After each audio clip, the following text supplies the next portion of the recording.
Hey, salut à tous, bienvenue à Question Auto, Matt en compagnie de... James, comme d'habitude. Ouais, effectivement, difficile de changer, hein. Irremplaçable. Arrête d'en rajouter.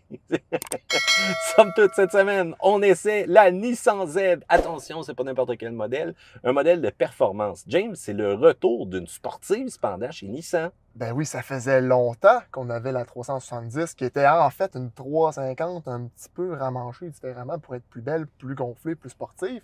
Mais là, on a vraiment un nouveau véhicule, puis James, il est content.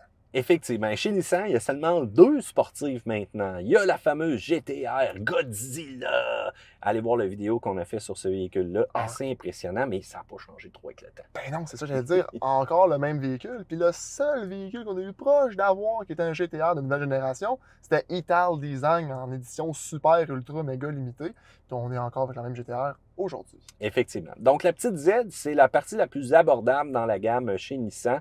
Et en passant, il ne reste plus beaucoup de voitures aussi sportives, amusantes comme celle-ci sur le marché. On dirait que ça s'en va en voie de disparition. Mais l'extérieur, James, comment la trouves-tu? Ah, je la trouve superbe. Le côté un peu rétro, surtout à l'arrière, qui rappelle les premières Nissan Z, la couleur jaune, wow, le Ikazuchi. Désolé, Ikazuchi! Dis-le comme un vrai. Comme un vrai. T'es prêt? Oui. 3, 2, 1. Ikazuchi! Parle-moi de ça. Donc, en 2 tons, avec un noir intense. Mais attention, parce que ça, c'est juste une question de couleur, mais la vraie beauté du véhicule-là, c'est toutes les petites affaires à côté. Les 2 échappements à l'arrière, les roues 19 pouces qui sont plus légères que les 18 de base. C'est 9,5 pouces de large quand même, 255-40-19 à l'avant, puis 275-35 R19 à l'arrière. C'est incroyable. Une roue de 10 pouces de large à l'arrière, effectivement. À l'avant, c'est là que la partie, elle est un peu plus critiquée. Moi, j'aime bien les lumières extrêmement performantes la nuit en passant. Cependant, lorsqu'on regarde au niveau de la grille de plastique, là, je trouve qu'on a manqué un petit peu de finesse pour refermer le tout. Et c'est beaucoup les commentaires aussi qu'on voit du côté d'Internet là, qui jugent ce véhicule-là. Mais au moins, c'est pas tout mou, tu peux pas le bouger comme tu veux, ça a l'air quand même solide. Ouais, ça a l'air solide, effectivement. À l'arrière, rétro classique, les anciennes 300 ZX, ces lumières-là, je trouve que c'est extrêmement beau. On a aussi un petit fog light, comme si on était en mode course, là, donc un petit phare auxiliaire qui va donner un peu plus de brillance la nuit qu'on active. Quand même très bien. J'adore le style, ça fait tourner les têtes. On a eu des pouces en l'air. Je pense que tout le monde est pas mal unanime que côté design extérieur, Nissan a fait un bon travail. À l'intérieur, 2 places seulement. Et là, quelque peu de plastique boboche, hein? Ouf! Oui, ben là, on mise plus sur la performance que l'esthétique à l'intérieur puis le confort. On a un écran multimédia de 8 pouces qui filme ultra vieux. C'est pas à jour cette affaire-là. Là. Je m'excuse, il aurait pu avoir un meilleur travail de fait. Les affichages, même au niveau du tableau de bord, ben on a le classique Nissan avec les genres de roulettes de coffre-fort. On a un mode sport avec la force G, la température de l'huile moteur, avec plusieurs indications. Rien de super wow. Là.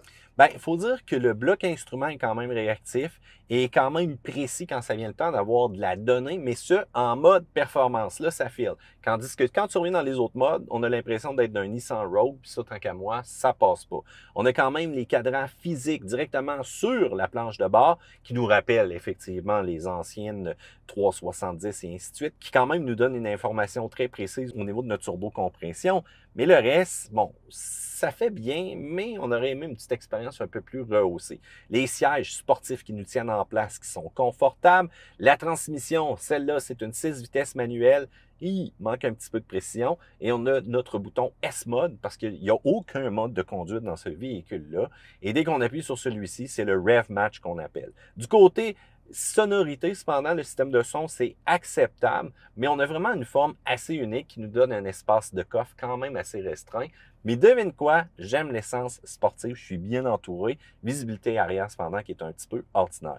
Mais côté moteur, James, vas-y, parce que là, ça commence à être le fun. Oui, James, content quand on parle de moteur. Un 3 litres Twin Turbo V6 qui vient de l'Infiniti Q60 Red Sport 400. C'est 400 chevaux, 350 livres-pieds de coupe. Pour faire une petite comparaison, la 370Z avait un maximum de 350 chevaux et 276 livres-pieds de coupe. Pas de turbo, par exemple. Propulsion, 6 vitesses manuelles ou Urk, 9 vitesses automatiques. Non, merci. Attention, la 9 vitesses automatique est plus rapide que les éditions manuelles. La 9 vitesses automatique va rajouter un mode sport ou encore normal au niveau du comportement routier pour personnaliser un peu votre conduite. Mais là, James, je te le dis tout de suite, c'est une voiture qui est sportive. Quand tu as dit 400 chevaux, ça prend du 93 octane pour aller chercher ça. Et à Québec, as-tu du 93 octane? Non. Mais est-ce qu'on file comme il y a 400 chevaux présentement sur le capot?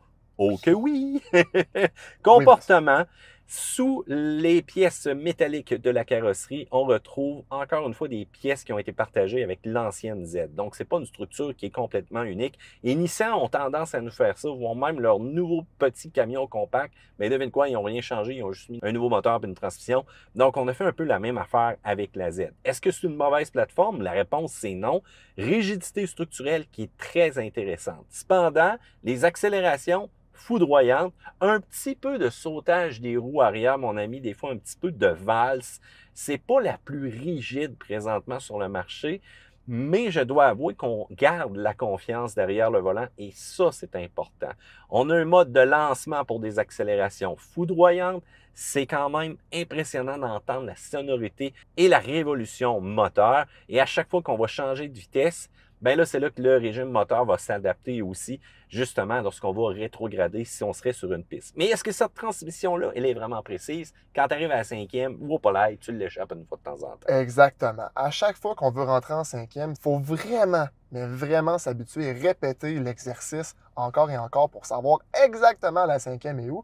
Sinon, en conduite régulière, non sportive, elle va rentrer la cinquième. Aussitôt que tu veux pousser ça au maximum que ce véhicule-là peut donner, tu arrives en cinquième, tu la cherches. Tu es là, où?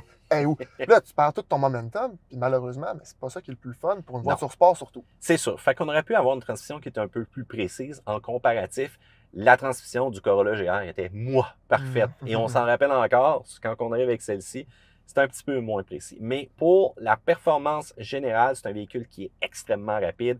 Attention à votre permis de conduire, vous allez sans doute le perdre un de ces quatre si vous vous énervez avec ça sur la route régulière. Surtout en virage, parce qu'on peut dire que le derrière a le goût de valser tout le temps. Ouais, mais il faut dire qu'on n'a pas nécessairement un bitume parfait sur lequel on a testé. Il faut faire attention, il y a 18 journalistes qui sont passés là-dessus. Leur seul trip, eux autres, était sans doute de faire des burn-out avec ce véhicule-là, alors que c'est pas le temps. Performance vraiment claire au niveau des chiffres du quart de mille, 13.0 à 111 000 à l'heure, et un automatique peut faire jusqu'à 12.7 à 115 000 à l'heure. C'est des chiffres de Car and Driver que j'ai pris. C'est une voiture qui est bien balancée, c'est ce qu'on aime par rapport au prix qu'on va y mettre. Consommation d'essence, James? Pour la manuelle, c'est 13,4 litres au 100 en ville. Sinon, c'est 10 litres au 100 sur l'autoroute. L'automatique, on va sauver un petit peu plus d'essence à 12,3 en ville et 8,6 l'autoroute. Le prix pour une Sport, en passant la Sport, je vous dis tout de suite, comportement qui est totalement différent. Si vous voulez une Z, allez chercher l'édition Performance. Mais de base, la Sport, James? 56 722, mais ça attend un petit peu, Matt, parce qu'on a toujours le financement. Hein, c'est 1176 par mois sur 60 mois à 8,89 % d'intérêt. C'est 70 560 $ ce véhicule-là. Une Z Performance va ajouter le fameux système Rev Match, un différentiel à glissement limité à l'arrière. J'en ai pas parlé, mais vive la traction avec celui-ci, surtout en virage. Tout ce qui va être au niveau de la performance du freinage, des gros freins rouges, j'aime ça. Et pour une manuelle, 71 611 $, 1485 par mois sur 60 mois, à 8,89 % pour un total de... 89 100 $. Ça commence à être 90 000 bâtons pour une voiture sportive qui se veut accessible. Mais attends, parce que Nissan a annoncé qu'ils ne vendaient plus de 2023. Ouf. Donc ça, concessionnaires qui ne sont pas encore vendus, sont tous vendus, là, on s'entend, là, mais mettons, ils peuvent les vendre et mettre le prix plus haut. Non. Là, si on arrête ça, là, je vous le dis tout de suite, il y a un moment donné une limite. Donc, gaspillez pas votre argent avec des concessionnaires véreux qui essaieraient de vous en vendre une beaucoup trop cher que le prix moyen. Il faut dire aussi qu'il y a une option proto-spec. Si vous voulez, ça ajoute du jaune pour 5 750 $ de plus. Et si vous voulez une automatique, c'est 1500 $ automatiquement, ça rajoute sur le prix. Les amis français, qu'est-ce qui se passe en France? Vous n'avez pas de voiture sport du tout sur le site de Nissan. C'est quoi cette histoire-là? Ouais, je sais pas. Ils sont pas gâtés, nos amis français. Je pense qu'ils ont encore toutes nos vieilles voitures qu'on voulait plus ici, Ah oui? dont le X-Trail et le Juke. OK, amis français, section commentaires, qu'est-ce qui se passe avec vous? Est-ce qu'il y a des voitures sportives qui se comparaîtraient un peu à la Z? Je veux savoir.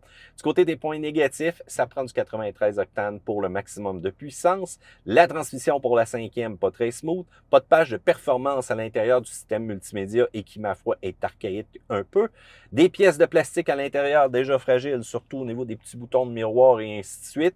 C'est pas tes top, ça, j'aurais tellement aimé ça, enlever une certaine section du toit pour m'amuser un petit peu l'été. Et la couleur jaune qui attire les mouches, les thons, les guêpes, tout ce que tu veux. Et quand il y a une mouche qui se plate, ça fait un spot noir. Tabarouette que c'est dur à nettoyer un jaune. Mais elle est tellement belle, cette couleur-là, man!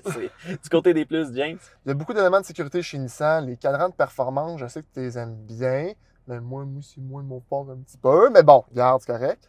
Le style qui est le rétro, mais qui est aussi moderne, ça, là, c'est la cerise sur le gâteau selon moi. La sonorité qui est pas trop violente au démarrage, mais accélère, tu vas en profiter en tabarouette. Puis c'est quand même confortable, ce véhicule-là. Oui, effectivement. Sur ce, Nissan nous prépare une version Nismo aussi encore plus puissante. Voici quelques images. On veut savoir qu'est-ce que vous pensez du retour de la Z. Section commentaires ci-dessous, pouce en l'air, on s'abonne et on se dit une autre fois une autre vidéo de questions auto. Bye bye!